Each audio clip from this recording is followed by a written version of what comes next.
Araba uti kalo kile tan kile samba flani mugan kile amunu sogolimbana anga folibaw yefu aw sigiyɔrɔ la malide minnu bɛ kɔnɔwari uni ministre ɲɛmɔgɔ kumara ka wasa yoka kunnafoni kɛnɛ sigilen Francela fanga ministre ɲɛmɔgɔ Dr Shogel Kokala Mayiga ye tali min kɛ Abidjan kɔnɔwari faba la malide minnu sigilen bɛ ye an'olu ye lajɛ kɛ tɛnɛ uti kalo kile kɔnɔntɔ sanba filani mugan kelen u ye gɛlɛya dɔw dajira ministre ɲɛmɔgɔ la u sago don minnu ka furakɛ joona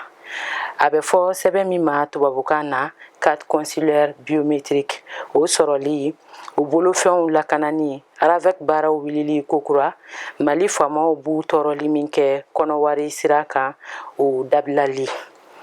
o kɔkan maliden ninnu k'u ka dɛmɛ bɛ Francela fanga ye an b'aw ladɔnniya ko ministre ɲɛmɔgɔ de ye jamanakuntigi colonel Assimi Goïta nɔna bila diɲɛ pɔsiba lajɛ 27nan kɛnɛ kan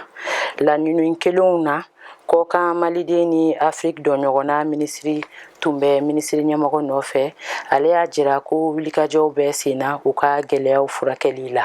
fɛn min ye aravɛki ye o baaraw bɛ wuli kokura ni uti kalo ni yɛrɛ la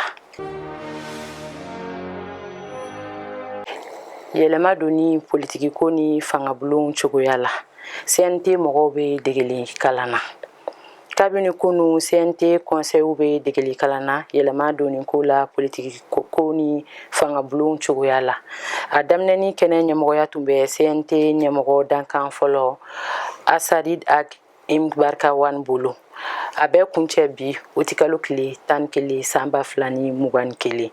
degelinkalan in kun ye ka CNT conseil ladɔnniya mara ni kalataw cogoya mara cɛbɔli ani yɛlɛma doni politiki ko ni fangabulon cogoya la